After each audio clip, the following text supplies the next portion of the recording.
Sawadee krap, I'm JP Mestanza, and happy Halloween. It's Thursday, October 31st. You're watching Phuket Xtra, brought to you by pvcphuket.com. Karon Police have been accused online of sitting on their hands while illegal taxis run amok in their area. To refute this, authorities in Southern Phuket released figures that show that 208 illegal taxis were stopped and seized in Karon since the start of July. A statement issued on Wednesday says that Karon Police had been setting up checkpoints 2 times a day, sometimes more, since July, in a bid to enforce the Land Traffic Act and Motor Vehicle Act, targeting unregistered vehicles. They also have been working with local public vehicle operators in Karon, creating a messaging group within the Line application for community members to report issues regarding black plate taxis. Black plate taxis is the local name given to vehicles with black and white license plates, indicating personal rather than commercial use. Essentially, drivers of black plate taxis can use their personal vehicles to pick up passengers only if they receive orders exclusively through certified mobile applications like Grab or InDrive, and the car has to be properly registered with the Transport Office of Phuket. However, these taxis cannot accept jobs from hotels or tour companies, only through the mobile apps. This distinction is important because while police tout the fact that they've been cracking down on illegal taxis, none of their figures indicate whether or not these taxis were picking up passengers at hotels or tour companies, a domain that is almost exclusively that of regular yellow and green plate taxis. In their report, Karon Police admitted that they have made 208 arrests since early July, all for operating vehicles not registered for public transport. For more, visit thephuket.news.com. The statute of limitations for the Tak Bai case, in which 78 protesters suffocated to death in the back of army trucks 20 years ago, the charges have expired. But now that the case is dismissed, some of those who escaped justice are poking their heads out from underground and returning to work as if nothing ever happened. The statute of limitations expired last Friday, October 25, 20 years to the day that 78 people died in the Deep South following a protest.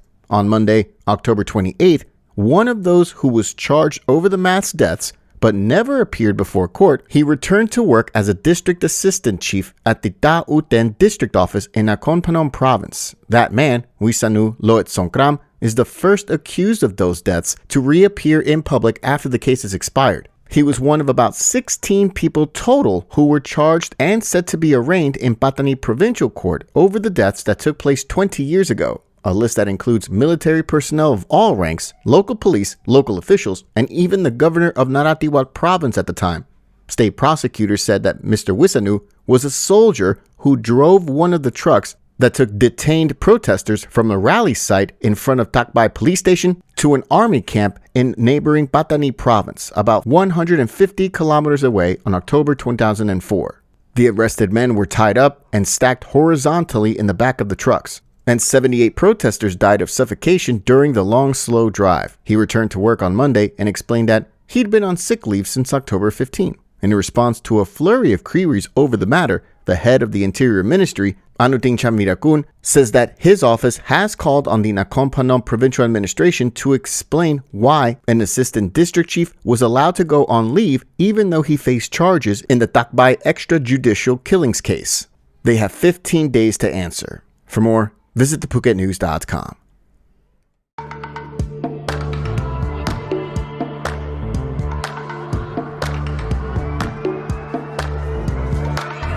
I was sure that it'll be easier to clear you from my mind. I wish you fall out from the window, take a bad trip to the ground. Ooh. And bring the pleasure, see pressure just before you break a bone. The People's Party is now working on their proposed national education bill and are gathering public opinions during the next few months to bring the bill to life. The Bangkok Post reports that the bill seeks to enhance national competitiveness, create equal opportunities, and promote citizen participation in decision-making. The bill is slated to be a starting point, according to List MP Parit Wacharasindu. The People's Party has drafted the bill over the past year, conducting internal reviews and working with other parties to include issues raised by the dissolved Move Forward Party, its predecessor, into a central bill created by a House committee and an education subcommittee. The draft is now complete, addressing issues such as lifelong learning, flexible study formats, in a skills-focused student development model. These elements support a decentralized approach to education, essential for protecting student rights and welfare, according to reports. During the parliamentary recess from October 31st to December 11th, the party plans to gather feedback on the party's bill through discussions with education experts, students, parents, teachers, and the private and civil society sectors. It will also campaign on the bill over the next 2 months. For more, visit thephuket.news.com. Another dead sea turtle washed ashore of Phuket Beach this week, this time in the northern tip of the island, found tangled in discarded fishing debris on Tuesday.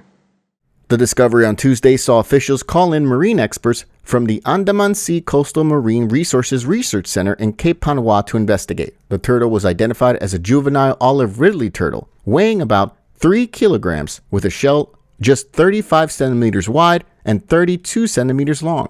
Marine debris, including rope, fishing nets, and driftwood, were found wrapped around the turtle's front left flipper and hind flippers, causing ulcers and strictures. Further investigation revealed the turtle had drowned. An autopsy showed signs of a severe abdominal infection, inflammation of internal organs, and a troubling discovery of rope lodged in its stomach. The digestive tract was empty, indicating that the young turtle may have struggled to find food before its death. That discovery came among a spate of dugong deaths, with 3 dead dugongs found in Phuket coastal waters within 9 days. For more, visit thephuket.news.com. Thanks for checking us out here on Phuket Extra, brought to you by pvcphuket.com. We'll see you again tomorrow. Until then, stay classy, Phuket. Phuket's rapid modernization has made it one of the world's premier holiday destinations. Investors can still buy quality condominiums for as low as $75,000, and luxury properties can go all the way up to $20 million. Condominiums in Phuket are a safe, secure, bricks-and-mortar investment, offering foreigners freehold ownership. Call or email Thai Residential, Phuket's #1 trusted real estate advisor, to find your perfect Phuket property.